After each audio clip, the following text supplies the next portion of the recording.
Hi Scorpio, welcome to Higher Source Tarot for a tarot reading for all Scorpio, Sun, Moon, Rising, and Venus. Thank you to all of you for the support you give to the channel. It's amazing.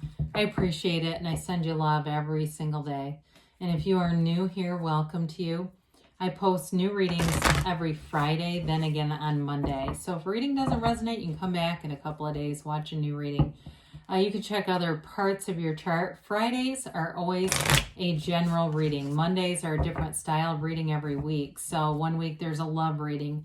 Another week I'll do a more detailed Celtic cross style reading. And I even have a 2022 yearly predictions reading, and that's fun. So if you like tarot and you like the channel, I'd love to invite you to subscribe to Higher Source Tarot. All right, what advice do you have for Scorpio? Sun, Moon, Rising, and Venus. What does Scorpio need to know, please, for the best and highest good of all concerned with Scorpio? So we'll begin here with the tarot, and then we'll have the angel answers, oracle cards. All right, you've got the Devil and the Two of Cups, the Fool. See if I can get those in there. Okay, sorry. The Eight of Pentacles, the Seven of Wands, the Seven of, that's interesting, the Seven of Cups, the Ten of Cups, and the Tower. All right, so it's an interesting reading here with three major arcana. Actually, the Tower comes after the Devil. I think we know that, right?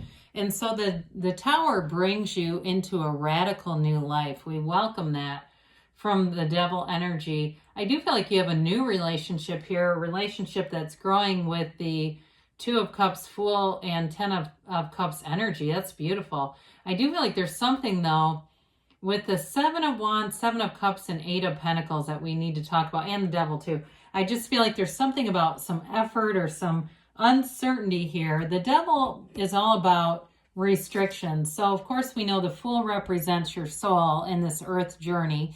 And so when the Fool meets each one of the major arcana, it's an experience your soul goes through to ascend. And that is part of this earth school. I say sometimes it's our earth gym. And, you know, when we have a situation we don't like, and I say, what trainer created that workout? I don't need that again. So with the Fool, this is all about limitation, materialism, bondage. It really is about being a slave to the physical and not recognizing that which we really are, our source energy, that you're a soul here. You know, we're so much more than this physical body. And so I do feel like with somebody here, it may be more work related, or for some of you, it has something to do with a house.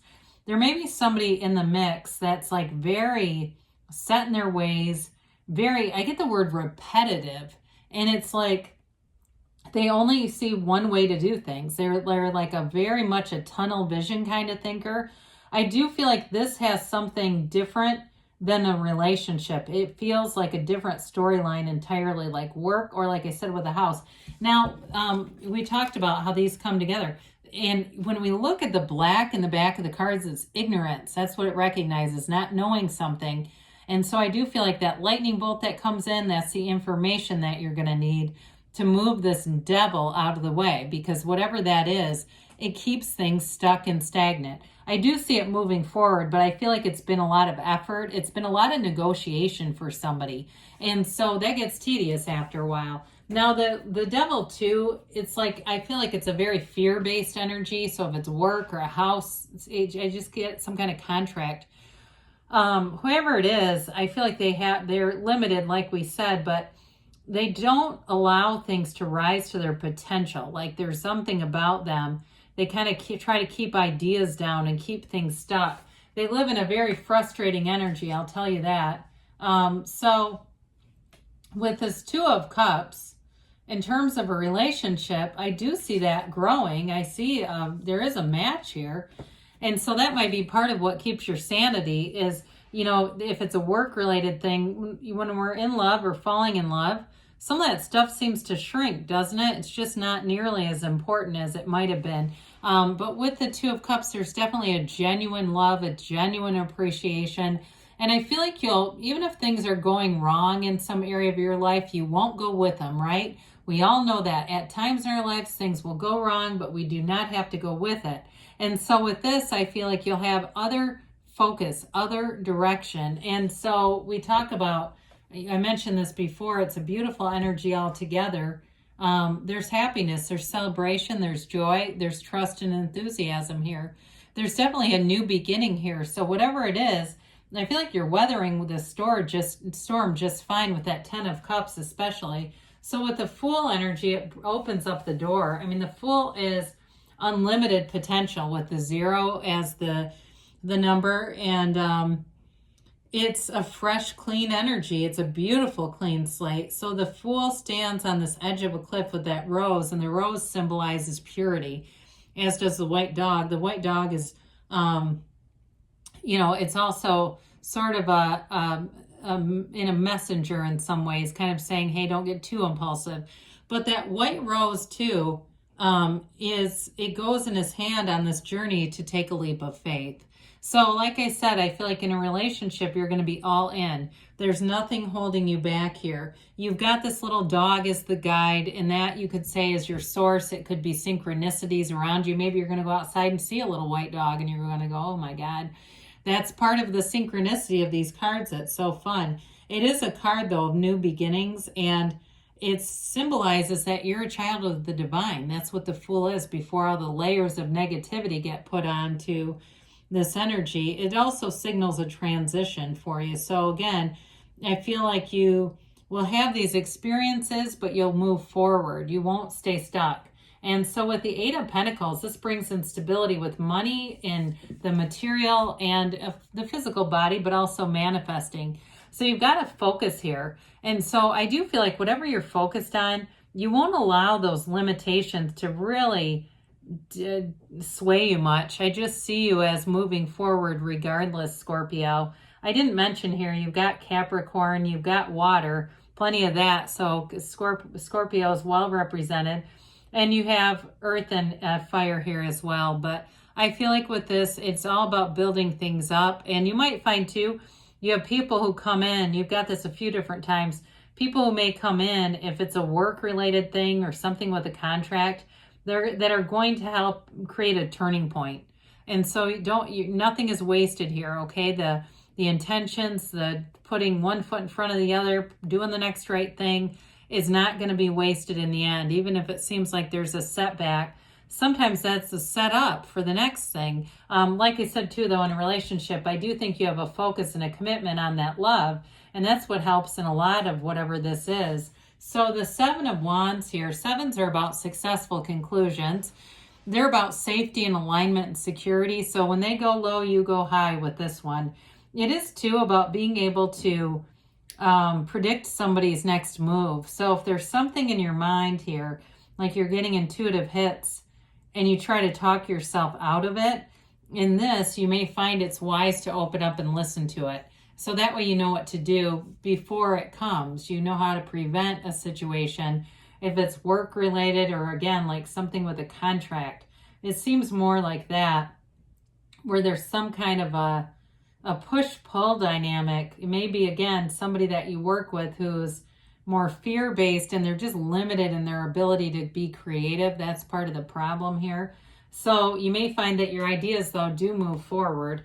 And so with the 7 of Cups, this is all about using your discernment. And some of you, it's taking off those rose-colored glasses. Like I said, if you get those intuitive hits, listen to them. Because how many times do we say, I knew that was going to happen? And we didn't want it to happen, so we thought, well, I must be manifesting it. I'll try to quickly switch gears and unmanifest it or manifest something else. And the energy's already gotten too much momentum.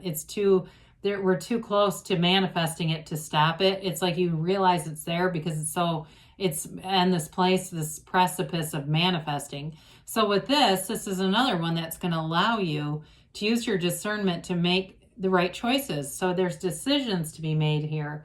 Now, I mentioned before with this 10 of Cups, I do feel like you have a successful conclusion. 10s are all about a new cycle. It's that rainbow after the storm. And it's dominion. This is absolute perfection. The 10 of Cups is the happy family card. So in a relationship, it moves forward. We love the big white sun in the card of the Fool as well. So we've got the rainbow and the sunlight of the spirit here.